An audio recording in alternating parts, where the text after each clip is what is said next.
boxing news today, and we're going to focus on the Chantelle Cameron-Katie Taylor fight happening in Dublin. Let's start off with a few words from the happened at the press conference just the other day. The final press conference, which was held on, say, Thursday. Today's Friday, so that was yesterday. And the bout takes place tomorrow. So this is all happening in real time. I hope you're not listening to this many weeks after the fight and already know who won. But anyway, in April, as we all know, Cameron defended her belt to take on the undefeated title from Taylor. Now champion will try to repeat the result and feels ready to do so. She said, I'm trained harder than I ever have. This is the fittest I've ever been.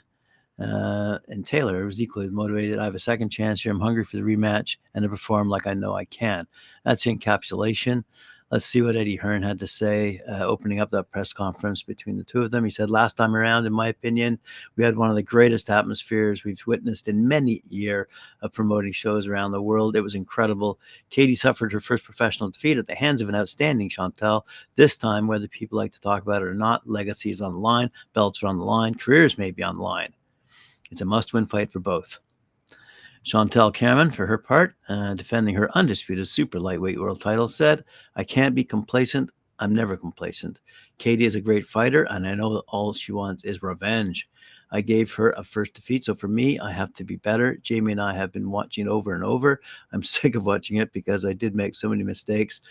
Some bits of it I cringe at, so I know I have more gears to go through. I have to come back to Dublin, do the business again, and then carry on with my career. It was the first fight where I've thought, wow, I've just beaten Katie Taylor. Whereas had other wins, I've had other wins that haven't really fazed me. I've always wanted to fight with Katie, and I thought, you beat Katie, you've kind of completed boxing because she's such a good fighter. That's been and done. Now I just have to do it again. It's about improving and getting better, and that has changed my mindset. I expect a better Katie Taylor as well. She needs to win against me so she can put it to bed. So I'm making sure that I'm a lot better. I have more gears, and that first fight was good, but the second fight has got to be even better. I've got to be spiteful, go back to the old ways where I'm a bit more aggressive. I've never boxed on such a big stage before. It was a great night with a great atmosphere, but I've experienced that now, so I can focus on the main thing, and that's the fight. I never go looking for a stoppage, but I know what I have to do, and I need to be more aggressive. I've showed too much respect in the first fight. It was a weird night because I didn't feel I had the spite in me. I think I'm better when I have a bit of beef between my teeth and that spite. And now that I know I can be. I have a massive job on my hands, so I will definitely come out with more aggressiveness and try to win in a better fashion. Jamie and Nigel. Jamie's a trainer. Always go mad if I say I can't be hurt because I lose my defense. I have to make sure that I don't take silly shots, but I can't be hurt and I can't walk Katie down. I've got that confidence. I've got to make sure that I move my head more, but at the same time, I'm not worried that I'm going to get stopped. So Jamie Moore, as I said, the trainer of Chantelle Cameron, said, it was an unbelievable night for us as a team and the atmosphere is phenomenal. There was one scorecard that was a draw, which I thought was too close, but the other than that, I can't complain. We're coming back to do it all again. I think from the confidence and experience of being here the last time, I'm going into the first fight, even though we were confident, we were going against Katie Taylor in Dublin. So you don't know what to expect, but we do now, and we're watching the fight back, and we've sat together and analyzed it, and we know she can perform better than she did. I'm sure Katie will be better too. It's probably at the stage now where her career is on the line, which I think is going to give her that extra motivation and training and bring out the best in her. I think this will be a better fight than the first fight, and we have to up our game to make sure we are better, which we will be. With the experience from the first fight and the confidence you get and putting in a performance like that, and knowing that Chantelle has got more gears in her, I do expect a better performance this time, and she expects it of herself. So I think it could do Chantelle a favor coming back. We would have liked the homecoming in Northampton or even neutral territory, but stoked the flame by coming back to Dublin and giving her that extra determination that she needs. To which Katie Taylor responds, challenging for the undisputed super lightweight world titles. Every single fight is a must win, and I think the attitude of every fighter is that the next fight is the most important one, regardless of what is on the line. But I'm very aware that this fight is a must-win fight. I'm very grateful to have the chance for a rematch. Not every fighter gets this opportunity, so I'm grateful I get the chance to rectify things, and I've been here before not as a pro, but as an amateur, where I've suffered defeat, and I know to make the necessary adjustments to come back strong. As a Christian, resurrection is built into my mindset. It's in my DNA, so I'm just excited to have this rematch, and I can't wait to step back in there. It doesn't matter to me whether I'm seen as the underdog or the favorite, whether my name is on the left or the right-hand side. My mindset is always the same. We always train to win, and I have to push myself to the brink to do that. I have no problem being in the trenches. The last fight was a fantastic fight. It was very, very close. We have the chance to do it again, and I'm very, very confident that if I perform at my best, I will win this fight, regardless of who's on the other side of the ring. I think I win when I'm at my very best. I'm expecting the best of Chantelle and improved Chantelle, and I'm obviously expecting to improve my performance as well. I'm going to adjust and make improvements, but I believe I'm going to win this fight, and I don't think that Chantelle can hurt me either. We've shared 10 rounds together. It was a great fight, and we're both super confident that we'll win this time. Everyone could see that I wasn't at my very best, but who cares? She won the fight. There's no point in talking about that fight. I'm just excited to be back in camp. I've got my head down. I'm excited to be able to rectify things. A second chance and be able to fight at home again in Ireland is amazing.